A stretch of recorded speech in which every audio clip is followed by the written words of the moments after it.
नाशिकच्या तपोवनातल्या वृक्षतोडी प्रकरणी पर्यावरण प्रेमींना चर्चेसाठी पालिकेत बोलावण्यात आलेलं होतं। आज दुपारी 12 वाजता पालिका मुख्यालयात त्या संदर्भात चर्चा देखील करण्यात आली। झाडांचा खरा मारेकरी प्रशासनातला अधिकारी कोण आहे त्याला बडतर्फ करा, कारण त्यानं प्राधिकरणाला आणि कुंभमेळा मंत्र्यांना अंधारात ठेवून ही प्रक्रिया राबवलेली आहे, त्याला सेवेतनं काढून टाका अशी मागणी पर्यावरण प्रेमींनी केलेली आहे।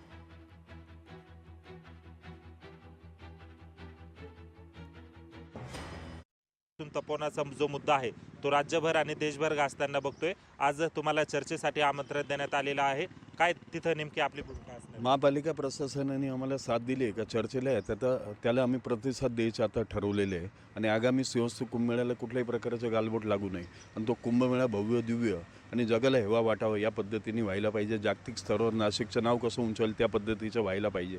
त्यासाठी काही मध्यम मार्ग निघतो का, त्यासाठी आम्ही जाणार आहे। आणि मेन म्हणजे मायसी हबसाठी RCची जी जागा होती, रिक्रिएशनल सेंटरची जी जागा होती, त्या रिझर्व जागेमध्ये कमर्शियल प्रोजेक्ट उभा राहणार होता। तिथं व्यापारीकरण आणि बाजारीकरण त्या जागेचं केलेलं होतं। आता मध्यंतरीच मी आपल्या माध्यमातून ते ऐकलं का माननीय मेळामंत्री यांनी सांगितलं की त्याला आम्ही स्थगिती दिली। आता त्या प्रकरणाला स्थगिती दिली आहे का रद्द केलं आहे ते पण आम्हाला जाणून घेणं। लोकशाही मराठी ऐका, पहा, जागरूक रहा।